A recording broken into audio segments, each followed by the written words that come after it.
I think what judgment does in simple terms is judgment ends up, at least what I see happening among siblings, among spouses, among parents with kids, is judgment. What you focus on, you kind of get more of too. So as I'm looking at what is lacking in you, it creates this huge chasm that we just can't seem to bridge. Welcome to the Art of Raising Humans.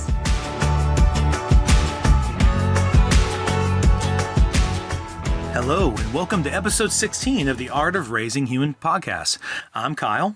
And I'm Sarah, and we're going to talk about parenting and raising humans.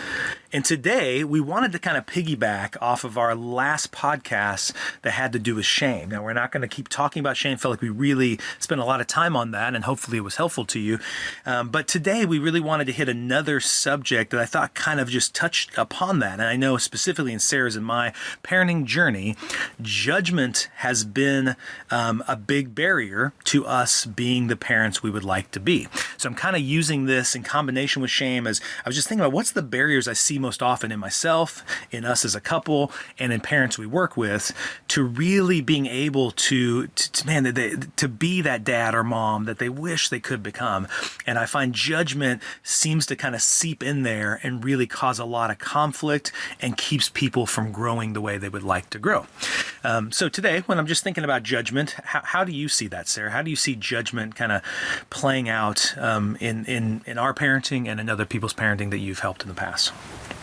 I think so. At the core of judgment is putting ourselves in the place of the decider, right? Where we raise ourselves up and we're going to decide right, wrong, good, bad, black and white. It keeps things very locked in, and we put ourselves in just the really awful position, because really being the person who's going to decide right, wrong, black, white, all that is it's very locked down. You lose creativity, and you're sort of God of everything. There's just one story, and it's your story. There's one way, and it's your way. Yeah, and you lose sight of a lot of things because you're just locked into that position. There's other stories, there's other perspectives, there's a lot of other pieces. Yeah. And you have a hard time ever seeing that if you're What's a great way? So what you're saying, I love how you're putting it, Sarah. I didn't think of it in that moment when you were saying. I was like, that's a great way to assess if I'm judging, right?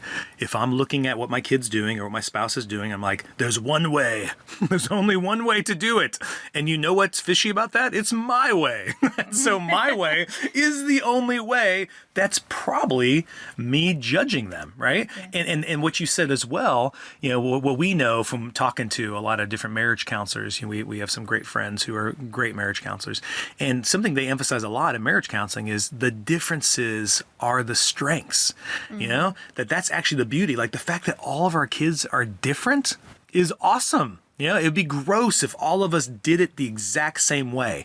If whenever you're seeing, even in a marriage or in a couple, no differences, it's really lacking the creativity you talked about. That's actually, I think we're designed not to be the same. We're designed to have these, of course, there's a lot of things that unite us and a lot of things, but as a family, each of the kid brings a different spice. Both spouses, like, I'm loud, you're quiet, I talk a lot, you talk less, right? There's so many ways you and I are different, and it actually makes us a better couple. So when judgment comes in, we lose all of that beauty. Right? Yeah. If you think of a team, it's real obvious on sports teams. If you had a team that's a great point. And you had the best player and all the rest of the players were that exact same player, you'd probably lose. That's really good, Sarah. You need the differences. You need every person with their strengths, but then each person with their strengths has their weaknesses. The guy who is really, big and strong and can stop a tackle is not the guy who can run really fast and catch a ball. Yeah, that's right. And you need those strengths. You need those differences. I love a good sports metaphor. Sports analogy, that's great. No, I was thinking too, like in soccer, like you have Lionel Messi, one of the best soccer players. You think, what weaknesses does he have? Well, the fact that he can carry the ball and slip through everybody is because he's kind of tiny. He's kind of a short guy. You wouldn't want him defending corner kicks. You know, you want him up top attacking, right? And same with football. It's really easy to see that a good football team has a bunch of diversity on that team. You got the fast guy, you got the big guy, you got the strong guy, you got the guy that's low to the ground, all those different types. You want the variety so Yes. you can win the game. Exactly. You don't want just a bunch of fast little guys. Yes. Well, and so on that point is I found that what judgment does for me when I slip into that dichotomous way of thinking, I'm saying dichotomous, you know, either or, it's not both things. It's got to be either or. It's black or white. It's good or bad, right? That typically when I'm judging you or judging the kids, I'm the good one. I'm the hero. Yeah. I know I'm the competent one. I come to you as the incompetent one, the one who is not good enough. And then we end up slipping into, and I know we've noticed this in our marriage early on, is then in order to somehow resolve that conflict, it's not really a resolution, but then you have to become me. You know, and I've seen a lot of couples do that where one is judging the other and the other feels like the only answer is, well, then I just have to do it your way. And now we're both just doing it the same way. I mean, even in couples where, let's say, the one spouse is the yeller and gets really mad and the other spouse is more the gentle kind of thing, is then the yeller feels like they've got to become the quiet, gentle one, right? And it's not to say that there's not some good in that change, but you don't want the one to just turn into the other, you know? Right. And you don't want the other one who's the quiet one to turn into the other. You want both of them to come with what they're bringing to the table, the good, the bad, the ugly, and come together to decide how do we want to do this together, whether it's marriage or parenting. And then we give each other the freedom to work that out, right? It's going to be messy. They're going to mess up. It's going to look gross at times, but to work that out and believe that the other one is trying to move towards positive change, you know, to move towards something better. Yeah. I think in that example, I know you and I can kind of fit into that, right? Where you're the loud and at first, even from I'm the victim of this real aggressive, you know, you can slip into that, but but I learned over time, I really came to appreciate how assertive you could be. Yes, it can go to aggression, but you brought this strength of being assertive and heading into situations where I am very calm, very peaceful, patient, but conflict is a really hard thing for me. So I could look to you and see where, okay, I can bring this and you can bring that. You can bring that assertiveness and that, I wouldn't say, it's almost like a fearlessness of conflict, you know, but so I think we can look at things that way. We can look at situations and or we can come to a place of judgment where we're going to outline everyone's position of everyone's role, victim, aggressor, bad person, good person. You're the quiet one. You're the loud one. You're the mean one. You're the nice one. Yeah. And if we're doing that in the family, there's probably a lot of judgment going on. If everybody's fitting a certain role and there's no freedom to grow and change. This is the golden child. Yes. This is the good one. That's the rebellious one. That's the black sheep. You want to move out of those. You know, I'm thinking, Sarah, I know early on we did have those roles. We were much more kind of stuck in our roles in a sense of you were, you know, I'm bringing this up because I'm trying to think of how many married couples might be having issues of seeing their differences as a strength and how they approach their kids. But really, that's where you get the statement opposites attract. You know, that yes, I can be all those things you just said, but what I loved about you is you didn't think that was the only way. I remember you and I were on a trip in Russia, in Siberia, and I felt like this airline person was ripping me off. And the way I was going to handle it was my normal, aggressive, in your face, American, you will not, you know, think you can take advantage of me way. And you responded totally differently. You instead seemed a little scared by how big I was getting, how loud I was getting when I thought, hey, it's justified. This guy is trying to rip me off of all my money. I need to get it back. And so in talking to you even then, this is back when we were just friends, you showed me a different way. And I tried it. And it actually felt better. I went to like this Russian security guard and asked him to help me. And he did. And he went and took care of the situation. I didn't have to yell at anybody. It was awesome. And that kind of got me thinking. And that was funny because that was before we ever started dating or got married, that Sarah knows a different way of relating to people in this world during conflict, you know? And so that then bled into our marriage. And one of the stories I want to share in particular that I think was really helpful, Sarah, for you and I to grow in this area was there was this time in our life where Abby was small, and she was maybe 4, and she could be very, very big with her energy. If she wanted something done, she would yell and scream to make it happen. She's very passionate. And that 3-4 age developmentally, that's a big time of emotion. And Abby's a passionate, she's got those big emotions. So she was showing them in full force at that age. And so there was a few weeks where I would come home from work, and at that time I was a school counselor and did some alcohol and drug counseling on the side. So I would come home kind of late. It was being kind of near bedtime, and I was just kind of drained. And I'd come home and hear her yelling at you, and hear you doing this strange thing where you were just like talking really kind and calm to her. And in my mind, because I think I was in the limbic system because of all the stress throughout the day, I'd come home and go, oh my gosh, this is what I have to come home to? This is ridiculous. And immediately it was my way or no way. It was Sarah's being weak. Sarah can't stand up for herself. You got to put Abby in her place. Abby's got to know how to respect you, and Abby's got to. So I would come in and I would look at you and basically be really condescending to you and just kind of say like, are you seriously? This is your thing you're doing? Get out of here. Like, I got this, And on those occasions, I'm sure it really hurt your feelings. I'm sure you didn't like how it felt. I was fine. And so I would be like, just come on, get out. I'll take care of this. And it was demeaning and disrespectful to you. But I thought, this is what you got to do with kids when they act like this. So I'd get bigger than Abby, and eventually Abby would relent. And I didn't like how I felt doing that, but I feel like, you know what? Sometimes you got to do that as a parent. You got to be the bad guy, It's nice for you to be the good cop. Got to be the bad cop, right? And so that went on a few nights. I would love to hear, before I get to the resolution, how did you feel when I would come in and do that? No, you're right. I honestly, I didn't even feel like I needed your help, and then you would come in and Swoop so it felt, in. I'd right, swoop in. Right. And it felt dismissive of me, condescending. It probably was. Yeah.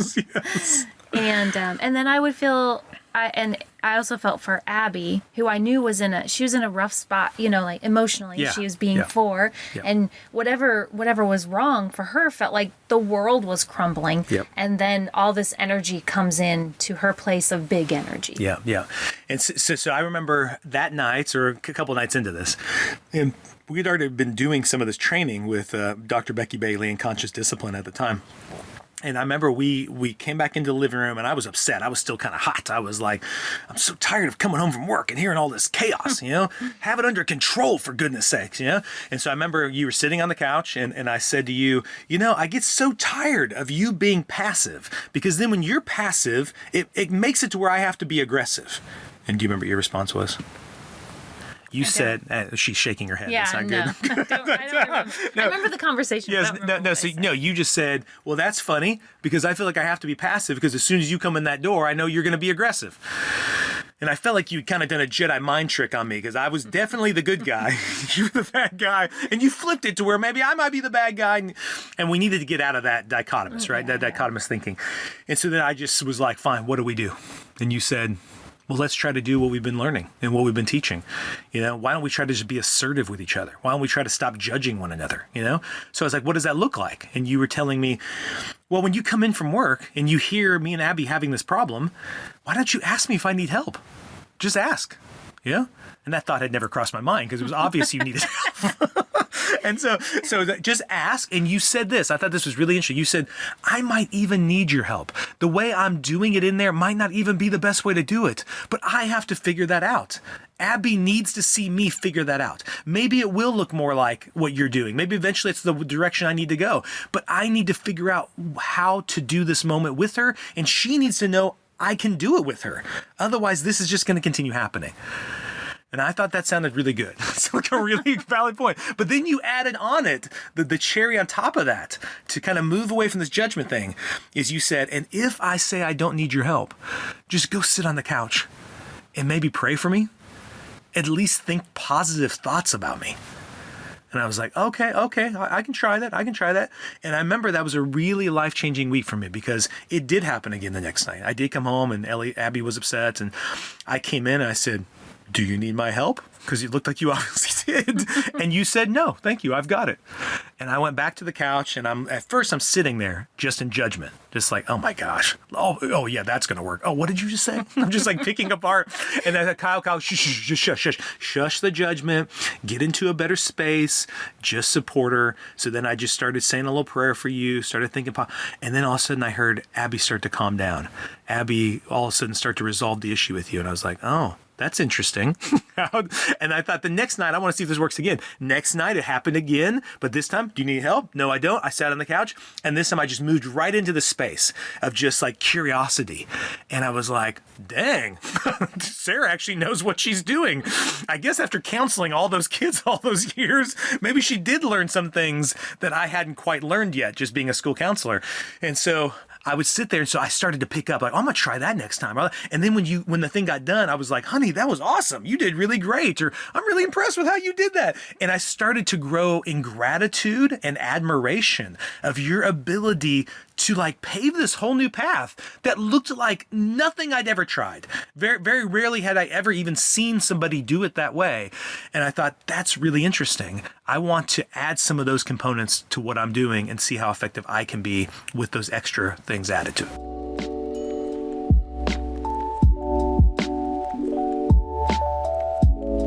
Judgment is so dangerous in a marriage and in parenting because it starts to create that culture that we talked about kind of in the shame one, but also in the previous podcast of I'm against you. I'm opposed to you. I need to somehow change you. You aren't good enough. And so I like this quote that Becky Bailey uses a lot that says, what I offer to others is a gift to myself. You know, and really what that means is when I come in the limbic system and I offer you judgment, I'm really inevitably offering judgment to myself. Because when I, like you said, when I hold myself up to this higher standard and put myself up above you, right? Then when there's a conflict between me and one of the kids, now I've got to do it perfect. It's all got to work out really well. Otherwise, what's going to happen? I've got to judge myself, right? The same thing I gave to you is going to come back and hurt me. And it creates this thing where then you're judging me and you're like, why is Kyle doing that? That's not working. I'm judging you. And we're all trying to like compete for the perfect way to handle it. Instead of realizing, wait, the two different ways we see it is the strength that we have here. And going to that point is there was times where I did say, do you need help? There have been times. And you'd say, yeah, I do need help. Yeah. And then what I found when you did that, though, I didn't come in as like, oh, yeah, that's right, because the way you're doing it stinks. It was more out of compassion of like, oh, cool. Yeah. She thinks I have something to offer. Mm-hmm. And then I found the situation me and the kid went differently. Yeah. Well, I would say that you and I moved into that space. It wasn't when our kids were super, super young, maybe for Ellie, but move into that space where we would tag team, and I would see the strengths that you had, and I would go, I think in this moment we need to bring that energy into the room. We need to bring your strengths into the room. And I know vice versa. There's been times you've said, we just notice in ourselves we're not in a good place or something, or we just notice that we need the other person's strengths. So we're just like, hey, I need you for that. Can you go take care of that? Yeah. And that was a huge turning point and so helpful for us, where we could get out of that judgment of, you judging me as so, soft, and me judging you as, so aggressive or something, and see that they're, what's funny is when we move out of that judgment, we actually then tend to fall less into that weakness. Exactly. You're right. Which is funny, so when the extreme of the strength, right? That your strength is you are soft and kind, and but then it can slide into, and same with your assertiveness can slide into aggression. Totally. Yeah. But that I feel like happens less when we're not in that place of I'm not judging you, you're not judging me, and from either perspective, where then we can draw on our strengths within ourselves and within the other person in those moments. And that's been a helpful turning point for us. Can I point out something that even as you're saying that, I mean, every parent listening to this has been in that moment where your kid is acting up in a store and you feel the judgment from those around you. Mm-hmm. Does anybody think that's helpful? Like nobody goes, man, the judgment from all those people at Target really helped me get into a better state. It really doesn't help at all. So why do we keep doing it to each other as spouses, right? Yeah. Why do we do it to the kids when they're having conflict, right? Like, oh, Johnny keeps doing that. And we come right in with the judgment. And then what that's going to do is the kid is going to feel just like we feel when we're at the store and the kid acts up, right?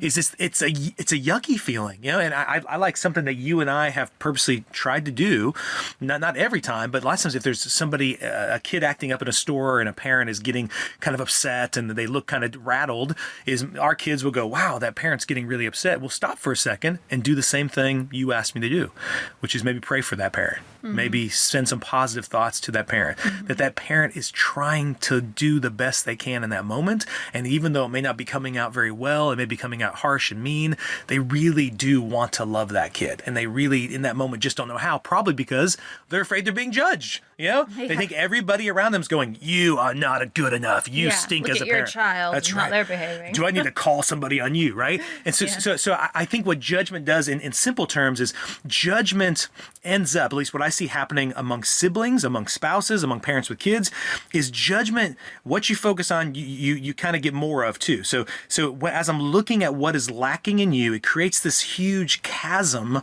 that we just can't seem to bridge. Like it just, you eventually, a lot of times for couples, it might lead to divorce, where we can't possibly work through this because the way you do it is so far different than the way I do it. And what you just said is when we're in judgment, we go to those polar extremes, and the more judged I am, the more polar extreme I'm going to get, right? Whereas as you and I accepted each other as we were, we found we more moderated towards a middle that still we didn't lose ourselves into each other. We still approached from what was uniquely beautiful about ourselves and was our strengths, but that's it. It became more of a strength and less of a weakness. Kind of going back to that team. Yes. Team. Yeah, perfect. Another idea, cool sports metaphor. Yeah. Yeah, where the more we can just notice each other's strengths and our own strengths. Yes. And then come together. Yeah. As parents, then it's so good. Yeah, it's helpful. Yeah. And honestly, it kind of feels yucky when you're in that God seat of I'm the judge, and you can't be human, and other people can't be human, and it just doesn't feel good. I think when we accept that I don't have to be perfect, you're not going to be perfect, and we can just come together, that feels so much better. It does. And it models to our children, hey, we've got strengths, we've got weaknesses, we're doing our best here, you do your best, and we can all be more vulnerable with each other, we can come together more and help each other more. Yeah. But when everyone's like, no, I'm the judge, you're the judge, mom's the judge, she's going to decide whether we're bad or good, it just perpetuates those other patterns. Well, especially like you said, if the siblings are arguing and mom or dad come in and they're like, oh no, the judge is here. There's almost every time they're going to go back and be defensive. They're going to like, I didn't do it. I don't do. But going, you mentioned this before we started this, as we were talking about judgment, is I do want to point out for parents who are listening is, Sarah and I were in a place where I was definitely yelling way too much. I definitely was slipping into, when the kids were very, very young, early on, where aggression to me was the only way to change a moment, And I think a lot of couples fall into that, where one is wanting to make a change and saying, I want to use more empathy. I want to be more gentle. I don't want to keep using fear and shame in our parenting. And another one's having a harder time shifting, maybe because of how they were parented, maybe just naturally their personality leans more towards aggression and that kind of stuff. And I think what helped me so much was there were key moments where I was not being the parent I wanted to be. And what I did not get from you was judgment. I remember one time in particular where I was upset at Abby or Brennan and I was yelling, and I came back into the living room. I remember you were sitting on the floor calmly folding laundry, and you just looked at me and said, you realize what you're doing in there is nothing that we would teach parents to do. And I just felt like this open-handedness, like you were correcting me, but it wasn't out of judgment. It was out of like, honey, that's not what we said we were going to do. And I looked at you and I said, oh, I know that. I know it. And later on, after I finish what I'm doing in there, I'll come back to you and we can decide how to do this better. But in this moment, the train has left the station. It was so hard. And I didn't get from you judgment, which I think if I had, it would have made me want to be more entrenched or caused me to be more entrenched in what I was doing, So I want to encourage all those parents who are maybe struggling with those differences, that I think it's difficult. It's very hard. But I know in my own personal experience, what gave me the freedom to become the parent I am today, to change, was compassion, grace, love, forgiveness, but also Sarah many times just saying, this is how I want to do it. and coming at it from saying, I think we can do that. I think it is better for us. I think there are ways in which you can teach me how to do it and I can teach you. And it was this like hand in hand approach of co-creating. And I just think when I judge, you come close fisted and there's really no way for the other spouse to grab your hand and do it together. It's only, it does become my way's better than your way. And there's no spouse that's going to respond well to that. Yeah, and I think to reiterate that there are definitely boundaries Yes, around that, of course. right? Yeah, Obviously, someone's doing something dangerous, that's a different story. Fantastic point. We're talking within boundaries of what you were doing maybe wasn't what we preferred, but it Yes. wasn't Yes. hurtful. Yeah. And so within those boundaries, and the fact that we were co-creating it, we both knew, we believed in each other, that we love our kids, and we want to create this family together. And we talked about that and went in that direction. And if you have a spouse who's wanting to do change and doesn't know how, that's why we have this podcast. It's fantastic. And we also, if you go to the website, parentinglegacy.com, we have courses we sell too that can help as well for you both to get on the same page. And once again, it's not going to look the same. When I'm doing this approach with my kids, it looks different the way Sarah does it. Because Sarah's not me and I'm not Sarah. And it'd be gross if we both looked and sounded exactly the same. Now, it doesn't mean we don't have the exact same vision for where we want to go with it. It just looks a little different, And I want to point out that especially with teenagers, this judgment thing is huge, because I know it's easier to judge them sometimes because as teenagers, you quote unquote think they should know better. But I just put a note here. I wanted to emphasize that the teenagers I see and help in practice, they're very sensitive to our judgment and they will shut down or they will become defensive. And there's really then no growth or them taking responsibility. So I especially would ask, parents of teenagers to really stop and really think about, what is my intent here? Is my intent to say it's my way or the highway? The way I did is good, the way you did is bad. Really, the thing the teenager needs most, I mean, all kids do, but specifically teenagers, they want to co-create. They want to do this hand in hand with you. They want to come in for you to believe they can do it differently, and then you together create what that different way of doing it looks like, whether it's how they're doing homework, how they're doing school, how they're cleaning their room, whatever. They're really wanting your openness, not your judgment. Yeah, they're in the throes of creating their identity, and it may not be how we imagine their life. You're going to be this meticulous person who does this and this, and we really have to be careful of that. When they're little, we create this vision in our head, and when they're teenagers, shift from that. I'm going to make you into, and come alongside them, and realize this is their life, and they will invite you into that space much more. Yeah. Yes. So just an ending. I think the goal in doing this podcast is just to encourage people to let's get freedom from judgment of others and of ourselves. That judging my spouse only hurts my kids. So the more I was going to judge Sarah or Sarah judge me, it actually makes it more difficult for me to actually be the best parent I'd like to be with my kids. And if we don't judge the kids, it also helps them be able to love their brothers and sisters in a more open-handed way, rather than their way is the best way. So I just encourage all of you who are listening to notice that. When am I slipping into this is the right way, that's the wrong way, this is the good way, this is bad? When I'm always the hero and they're the villain, I want to instead kind of have more openness about that, to let go of that judgment. What I offer to others is a gift to myself. I want to treat them the way they would want to treat me. So just to really think about those kind of concepts and see how those play out throughout the week and how they change your approach to your spouse and to your kids. Please go on the podcast. We'd love for you to give your feedback. We'd love any questions you have, any thoughts, any things you would like us to talk about in the future. Giving us a 5-star review would be great to help get the reach out there, to help more parents. Please share this with parents if you think it would help other parents that you know. And Sarah and I are so thankful for you taking the time to listen to us today. The Art of Raising Humans podcast should not be considered or used as counseling, but for educational purposes only.